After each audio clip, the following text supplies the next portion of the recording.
Hey, welcome back. This is day number 3 of our Diversity and Inclusion Challenge. My name is Nikki, and I'm your Diversity and Inclusion Coach.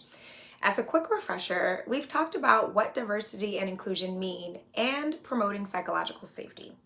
And today we're going to talk about walking away from shame. Here's the quote for today. I am what I am, and I'm not ashamed. Never be ashamed. My old dad used to say, there's some who'll hold it against you, but they're not worth bothering with. That's from Harry Potter and the Goblet of Fire, J.K. Rowling. I'm coming out about how I still struggle with insecurities, shame, and fear almost all the time.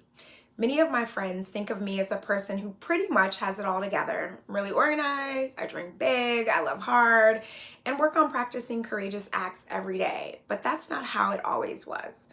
But the truth is, always with me, there's this little girl who doesn't even think she has the right words and who criticizes anything that I do that feels even slightly like taking a risk.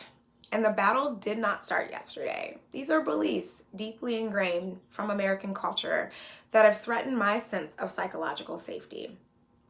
My earliest memory of feeling unsafe in America and experiencing racism was when I was about 8 or 9 years old and I was at a track meet. And a little girl about my age walked up to me and told me that her dad told her she could spit on me because I'm Black. I think she stuck out her tongue at me. I don't know. I think I stuck my tongue out at her. I didn't give it that much thought at the time because those were not the kinds of things that I dwelled on. But in today's political climate, where Black boys and Black girls are persecuted by police and teachers, public servants that we want to be able to trust, the times are more revealing. And when I had my son, who is now 4 years old, I've never known such love or such fear at all the same time. There are stories that are difficult to share that require great bravery and courage, one of which I'm going to share with you today. Sometimes these stories make me feel like I'm going to lose my mind, or I'm at the edge, or I'm going to snap.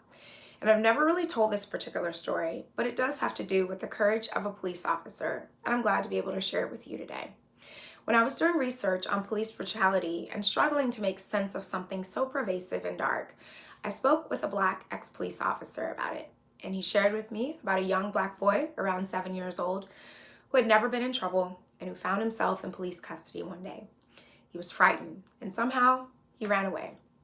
When he was apprehended by the police, his partner, a white police officer, turned him upside down and started banging his head on the ground and asking him why he ran away.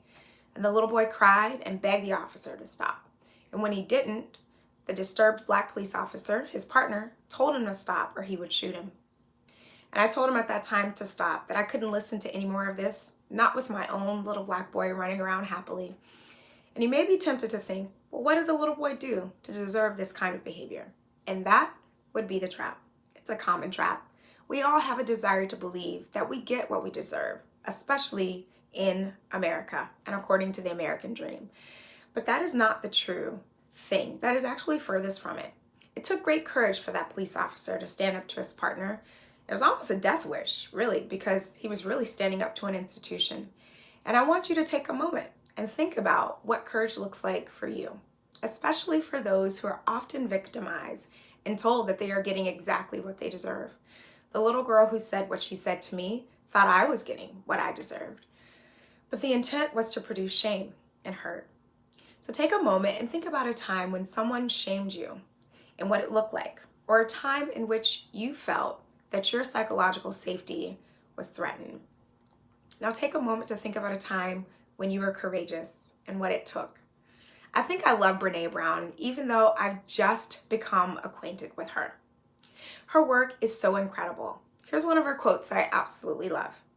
When I see people stand in their truth, or when I see someone fall down, get back up and say, damn, that really hurt, but this is important to me and I'm going in again. And my gut reaction is, what a badass. So today, practice self-love and courage, whether big or small. Find a way to stand in your full truth. Fall down if you have to, but get back up again. Today's challenge is to watch Brené Brown's TED Talk on vulnerability. For more tips on being a badass and owning your own voice, check out my podcast as well. It's on my website, www.diversityandinclusioncoach.com/podcast. What do you think so far of the challenge? Let me know by sharing on Facebook or tagging me. or you can email me at nikki@diversityandinclusioncoach.com. All of my contact information will be listed in your challenge email. Go out there today and be a badass.